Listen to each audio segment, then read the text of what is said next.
Now, it would be so easy to hear all this and think, wow, this guy must have just been born a saint. But that could not be further from the truth. The peace he found, he had to fight for it. In fact, he admitted that his first entire decade as a monk was just filled with misery and mental anguish. This state of tranquility wasn't something he was born with. He had to claw his way to it. So what was the big struggle? Get this. For 4 straight years, he was totally convinced that he was damned to hell, just tormented by it. His breakthrough finally came when he made a decision. He said, you know what? I'm just going to keep doing everything for the love of God, whether I'm saved or not. I'll do my part and I'll leave the rest up to him. And that single decision to just let go of the outcome, it changed everything. It flipped a switch. From that moment on, he said he lived a life of complete freedom and nonstop joy. His attitude about failure was just as key. Whenever he got distracted or messed up, he didn't spiral. There was no self-criticism.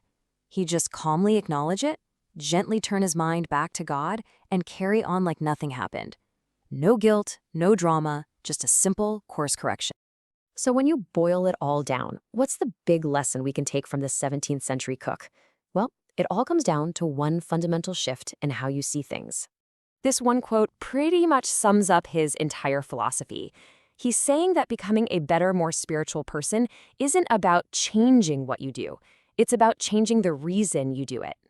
In other words, washing the dishes can be just as holy an act as praying in a cathedral, as long as you're doing it with love and for a higher purpose. The action itself is neutral. It's your intention that gives it power. And that's the most beautiful part of his message. It's so timeless. This isn't for a special few. It's for the soldier, the parent doing laundry, the person stuck in traffic.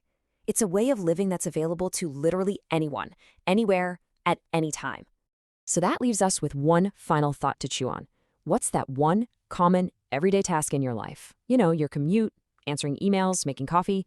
What's that one thing that could be completely transformed just by shifting your intention?